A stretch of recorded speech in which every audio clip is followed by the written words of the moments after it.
இப்போ நான் வந்து என்ன பண்ண போகிறேன் அப்படின்னா, வவ்வால் இது வந்து பார்த்திங்கன்னா ஏரி வவ்வால். இந்த ஏரி வவ்வாலை எப்படி க்ளீன் பண்ணுறது அப்படிங்கிறத இப்போ உங்களுக்கு வீடியோவை வந்து நான் காமிக்க போகிறேன். இப்போ ஏரி வவ்வாலை ஃபஸ்ட்டு நம்ம என்ன பண்ணோம் அப்படின்னா, இப்படி கத்தியில் மேலே வந்து இது வந்து ரொம்ப அந்த மீன் ரொம்ப மற்ற மீன் மாதிரி இருக்காது, நல்லா நைஸாக தான் இருக்கும். இப்போ நீங்கள் என்ன பண்ணுவோம்னா, ஒரு நல்ல ஷார்ப்பான கத்தி, அந்த கத்தியை வச்சுட்டு முதல்ல இதை வந்து ஃபுல்லாகவே இதை வந்து க்ளீன் பண்ணணும். இதை ஃபுல்லாக க்ளீன் பண்ணி இதை அப்படியே ஃபுல்லாக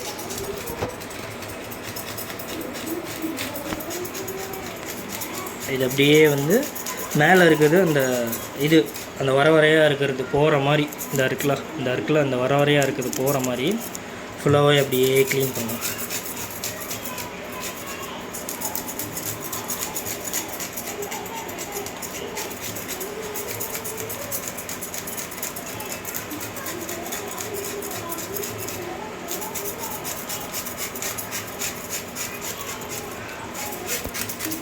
இது ஒரு பக்கம் இந்த மாதிரி க்ளீனிங் வந்து ஒரு பக்கம் வந்து பண்ணணும். அப்படியே ஒரு பக்கம் வந்து ஃபுல்லாக பண்ணி முடித்து அது வந்து நைஸாக தோலெல்லாம் வந்து நைஸாக அந்த மாதிரி நைஸாக வர்ற மாதிரி அப்படியே பண்ணணும். ஏரி வவ்வால் வந்து க்ளீன் பண்ணுறது ரொம்ப ஈஸி, மற்ற மீனெல்லாம்.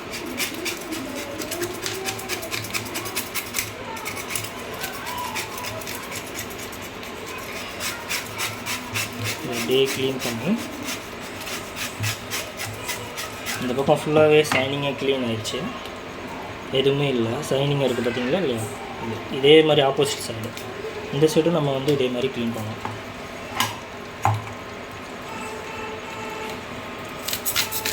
இந்த சைடு பார்த்திங்கன்னா இதே மாதிரி இப்படி வச்சு இதே மாதிரியே இப்படி நம்ம க்ளீன் பண்ணோம். மேலே அந்த வரையாக இருக்கும், அதெல்லாம் நம்ம வந்து இது பண்ணக்கூடாது, நம்ம வந்து அதை வந்து வரவே கூடாது, நமக்கு அதை ஃபுல்லாகவே வந்து டோட்டலாக க்ளீன் பண்ணணும். அப்படி க்ளீன் பண்ணி அப்படி பண்ணால் தான் நமக்கு ஸ்லைஸ் போடுறதுக்கு ரொம்ப ஈஸியாக இருக்கும். அதனால் நீங்கள் என்ன பண்ணுறீங்கன்னா இப்படி பார்த்தீங்களா. ஆனால் கத்தி நல்லா ஷார்ப்பாக இருந்தால் தான் அதை க்ளீன் பண்ணுறதுக்கு ரொம்ப ஈஸியாக இருக்கும். அந்த மீன் வெட்டினதுக்கப்புறம் உங்களுக்கு அந்த துண்டு பீஸு எல்லாமே காமிக்கிறேன், நீங்களும் இந்த மாதிரியே க்ளீன் பண்ணுங்கள்.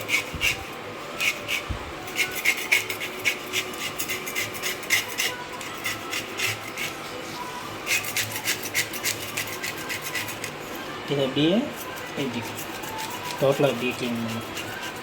ரெக்கை இதெல்லாம் இதில் இருக்கவே கூடாது, பிடிச்சி இப்படி க்ளீன் பண்ணணும். இதை பண்ணால் தான் அந்த இடத்துல இருக்க அந்த இதெல்லாம் வரையாக இருக்கிறதெல்லாம் போகும். இது மேலே இப்படி க்ளீன் பண்ணணும், ஃபுல்லாகவே டோட்டலாக இப்படி க்ளீன் பண்ணி மேக்ஸிமம் இந்த மண்டை பக்கத்தில் க்ளீன் பண்ண வேண்டாம், மண்டையை நம்ம வந்து வெட்டிடுவோம், அதனால் அதை அந்தளவுக்கு க்ளீன் பண்ண அவசியம் இல்லை. இப்போ பாருங்கள், இப்போ நான் அதை வந்து க்ளீன் பண்ணுறேன்.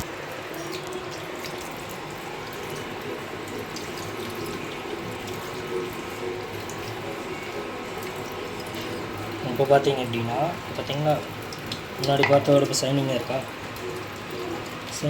அங்கே பாருங்கள், ஷைனிங்காக இருக்கா. இப்போ இதை தான் நம்ம கட் பண்ண போகிறோம். இதை க்ளீன் பண்ணிவிட்டு கத்தியில் இருக்கிறது அப்படியே க்ளீன் பண்ணிடணும். பண்ணிவிட்டு கட்டையில் இருக்கிறதே கட்டை இருந்தால் தான் உங்களுக்கு நல்லா ஈஸியாக இருக்கும். எந்த கட்டையாக இருந்தாலும் பரவாயில்ல, ஏதோ ஒரு கட்டை நமக்கு வந்து என்ன பண்ணுறீங்க, இந்த இதை வச்சுட்டு அப்படியே கழுத்தை வந்து நீங்கள் அறுக்கணும். ஃபஸ்ட்டு இந்த இடத்த ஃபிக்ஸ் பண்ணிக்கோங்க. ஃபிக்ஸ் பண்ணிவிட்டு நல்லா இப்போ அங்கெல்லாம் வெட்டுவாங்க, நம்ம வந்து வெட்டக்கூடாது, வெட்டினா அந்த பீஸ் கரெக்டாக வராது. இங்கே வந்து வெட்டக்கூடாது, இப்படியே அறுக்கணும். இப்போ தான் கட்டி ஷார்ப்பாக இருக்கும்போது இப்படி அறுத்தீங்க அப்படின்னா உங்களுக்கு இந்த மண்டை அப்படியே போயிடுதா. இது வந்து இந்த மண்டையை அப்படியே உள்ளே இருக்க அந்த இதெல்லாம் க்ளீன் பண்ணிடணும். நீங்கள் இதெல்லாம் வந்து நீங்கள் எடுத்து போடணும். இதெல்லாம் நீங்கள் எடுத்து போட்டிங்க அப்படின்னா எடுத்து போட்டுவிட்டு இந்த மண்டையை வந்து நீங்கள் என்ன பண்ணணும்னா, அந்த மண்டையை க்ளீன் பண்ணுறதுக்கு ஒரு ஐடியா கொடுக்குறேன் உங்களுக்கு. இதை நீங்கள் வந்து இந்த மண்டையை வந்து இந்த உள்ள செதில் இந்த 2 பக்கமும் கையை விட்டு அப்படியே நடுவில் பிடிச்சி இப்படி இழுத்தீங்க அப்படின்னா, எந்த மீனாக இருந்தாலும் இப்படி இழுத்திங்கன்னா வந்துடும் ஃபுல்லாகவே. இப்போ இந்த மண்டை மட்டும் தனியாக வந்துடும். இந்த செதில் வந்து நீங்கள் என்ன பண்ணலாம் அப்படின்னா, நீங்கள் தனியாக அப்படி எடுத்துடலாம். செதில் வந்து தனியாக அப்படி எடுத்து போட்டுட்டு செதிலை தனியாக எடுத்து போட்டுட்டு இதை நீங்கள் வந்து க்ளீன் பண்ணிக்கலாம், நல்லாவே க்ளீன் பண்ணிக்கலாம்.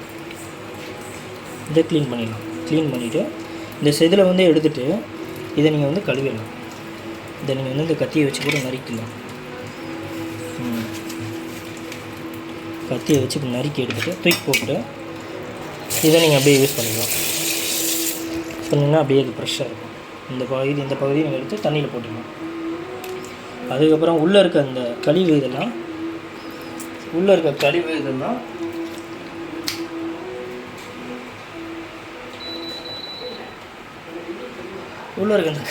நீங்கள் நல்லா ரிமூவ் பண்ணணும்.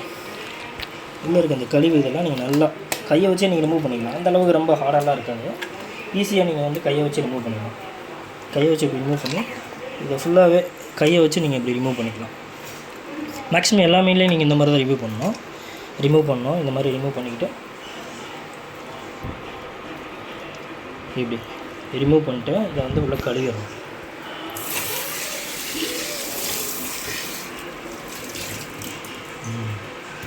கழுவிட்டு அதுக்கப்புறம் இந்த பார்த்திங்கன்னா இந்த மாதிரி ஆகும். இந்த மாதிரி இருக்கும் மீன். இப்போ என்ன பண்ணணும்,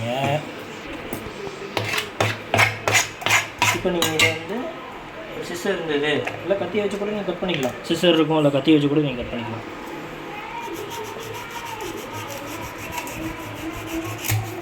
இதை நீங்கள் கட் பண்ணி எடுத்துகிட்டு இந்த இது உங்களுக்கு நிறையா தெரிஞ்சதுன்னா இப்படி தூக்கி வச்சு இதை நீங்கள் கட் பண்ணிக்கலாம்.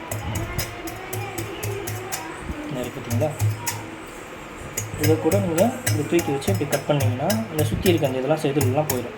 இது கொஞ்சம் பெரிய மீன் அப்படிங்கிறதுனால கட் பண்ணுறதுக்கு நிறைய ஈஸியாக இருக்கும். நீங்கள் அப்படி இல்லைன்னா கூட சிஸ்ஸரை வச்சு நீங்கள் கட் பண்ணிக்கலாம்.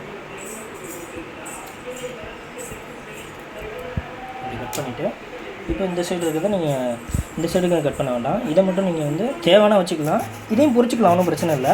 தேவையில்லைன்னா இதை எப்படி எடுத்துடலாம். இதை எப்படி நீங்கள் எடுத்துடலாம். எடுத்து தூக்கி போட்டு நெக்ஸ்ட்டு இந்த வாழை வந்து நீங்கள் கட் பண்ணிக்கலாம். ஒரே வெட்டு இந்த வாழை வந்து நீங்கள் கட் பண்ணி எடுத்துடலாம்.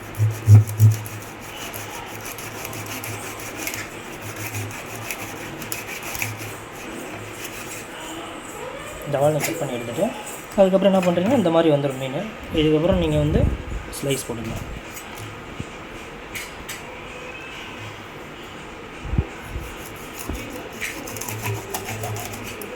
ஸ்லைஸ் போடுறது இந்த மீன் ரொம்ப ஈஸியாக இருக்கும். ரொம்பலாம் கஷ்டமே இருக்காது. இது அப்படியே வரிசையை நீங்கள் ஸ்லைஸ் போட்டுக்கலாம்.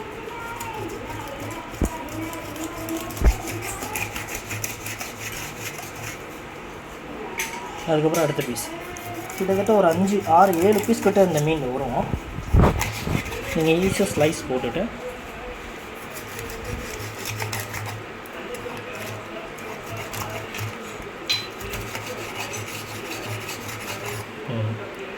கொஞ்சம் நீங்கள் ஃபோர்ஸ் கொடுத்தாலே போதும். ரொம்ப கூட கொடுக்கணும்னா ஈஸியாக அந்த இதை நீங்கள் வந்து கட் பண்ணிடலாம்.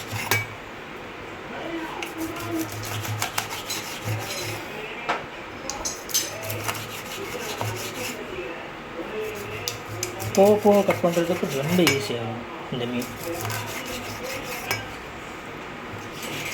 இங்கே பார்த்தீங்களா பீஸ் எப்படி வந்துருக்கு பாருங்கள்.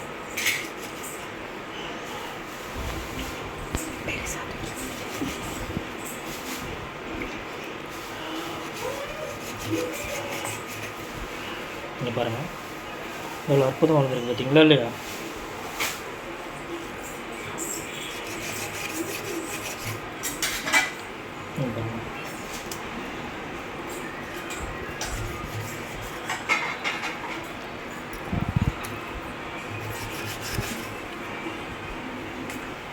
ஸ்லைஸ் அப்படியே அருமையாக இருக்கும். இந்த மீன் பார்த்தீங்கன்னா குழம்புக்கு சூப்பராக இருக்கும், பொரிக்கிறதுக்கு அதை விட சூப்பராக இருக்கும். குழந்தைங்க ரொம்ப விரும்பி சாப்பிடுவாங்க. ரொம்ப சூப்பரான மீன் இந்த மீன். இந்த மீனை வாங்கி பாருங்கள். இந்த மீனை ரேட்டெலாம் ரொம்ப கம்மியாக இருக்கும். ஆல்மோஸ்ட் 150 ரூபா தான் இருக்கும். இதை நீங்கள் வந்து ரொம்ப வாங்கி நல்லா சமைச்சு குழந்தைங்களுக்கு கொடுக்கலாம். நீங்கள் பார்த்தீங்களா இல்லையா, வீட்டில் இருக்க எல்லாருக்குமே கொடுக்கலாம், பெரியவங்கலேருந்து சிறியவங்க முதல் கொண்டு. ட்ரை பண்ணி பாருங்கள், நல்லாயிருக்கும். இந்த மாதிரி கட் பண்ணுங்கள். ஓகே, நன்றி, வணக்கம்.